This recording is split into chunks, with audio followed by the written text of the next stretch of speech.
nákvæmlega út með ruslið. Við erum komin hérna beint í tíst sem ég sá á Twitter í gær. Það stórvinur okkar, Þorsteinn Vaff, Þorsteinn í karlmennskunni. Hann er fyrirmyndar lærlingur kvöldleiðtogana sem koma undan. Sóley Tómasdóttir hann hefur sagt að það hefur Sóley Tómasdóttir hafi á sínum tíma sagt eitthvað við hann, ég man ekki hvað það var eitthvað svona, you my apprentice, og hann bara ljómaði allur upp og hann hefur tekið trúar kennisetningarnar algjörlega upp á sitt vald og hefur náða einhvern veginn að miðla því áfram sem hinn fullkomni karlfeministi.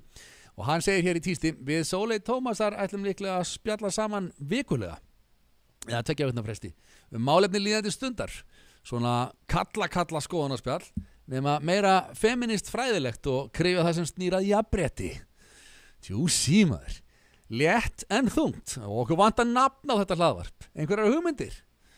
Og fyrst sinn þá náttúrulega kom ekki eitt einasta reply, þannig til að Sóley kom sjálf og sagði ekki öll í einu please.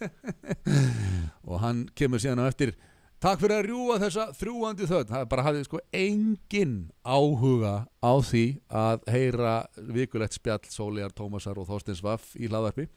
En nema ég var náttúrulega alveg mjög spenntur fyrir þessu og mér datt strax í hug nokkur nöfn fyrir þetta hlaðvarp, af því að hann var að biðja það, með gubbuna upp í háls eða með æluna upp í háls, þáttur með Þorsteini Vaff og Sóleyju Tómas vikulega, þar sem þau ræða feminist málefni. Hlustaðu með okkur og vertu með æluna upp í háls alla þriðjudaga og eitthvað svona. Þetta geti verið eitthvað sko, eða hreinlega bara gubbukastið, sem geti verið tilvísun í það að þetta gubbuspjallið geti verið gott. Sóley Tómasar og Þorsteinn Vaff ræðum feminist málefni í gubbuspjallinu. Eða hreinlega, þú kannst nú með það, Ingimar frá Færeyjum, Bergmálshellirinn, það ekki? Bergmálshellirinn, nákvæmlega. Ég sé fyrir mér að þetta geti verið gott addition í broadcast line-upið.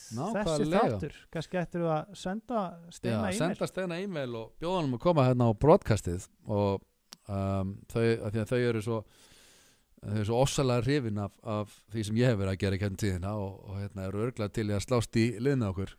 Sóley Tómasar og kannski kemur Hildur Liljendal líka bara í kaupæti.